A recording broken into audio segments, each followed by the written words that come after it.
मुसल्लत करने की किसी भी कोशिश का यकीनी और फैसला कुन जवाब दिया जाएगा। पाक फौज ने भारत को खबरदार कर दिया है। Army chief general Syed Asim Munir की ज़ेर सदारत खुसूसी कोर कमांडर्स कॉन्फ्रेंस हुई।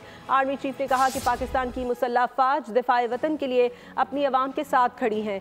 शुरका ने पहलगाम वाक़े की आड़ में सिंध तास मुआहदे से इन्हिराफ और पाकिस्तान के आबी हकूक़ को ग़स्ब करना इंतहाई ख़तरनाक करार दिया। कहा भारत के इस इक़दाम से पूरा खित्ता अदम इस्तेहकाम से दोचार हो जाएगा। मुल्क की सालियत के लिए पाक फौज पुरअज़म जंग मुसल्लत करने की कोशिश पर फैसला कुन जवाब देने का आदा। Army chief general Syed Asim Munir की ज़ेर सदारत खुसूसी कोर कमांडर कॉन्फ्रेंस में सरहदों की सूरत हाल पर खुसूसी गौर। आर्मी चीफ ने कहा अफवाज दिफाए वतन के लिए अवाम के साथ खड़ी हैं। कोर कमांडर्स ने मकबूजा कश्मीर में भारतीय मसालिम पर शदीद इज़हार तशवीश किया। कहा बिलाश्तियाल कार्रवाइयाँ इलाकाई कशीदगी को बढ़ाती हैं, जिसका मौसा जवाब दिया जाएगा।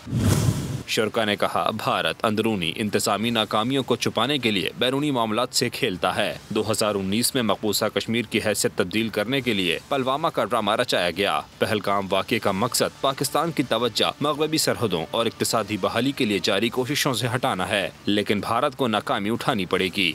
फोरम ने कहा भारत की जानिब से पानी को बतौर हथियार इस्तेमाल करना इंतहाई खतरनाक है। इस तरह पूरा खित्ता अदम इस्तेहकाम का शिकार होगा। शुरका ने पाकिस्तान में दहशतगर्दी में भारतीय फौज और इंटेलिजेंस के मुलव्विस होने के नाकाबिल शवाहिद पर भी तशवीश का इजहार किया। कॉन्फ्रेंस के अख्ताम पर आर्मी चीफ ने ऑपरेशनल तैयारियों पर तमाम फॉर्मेशंस और स्ट्रेटेजिक फोरम पर मुकम्मल एतमाद का इजहार किया।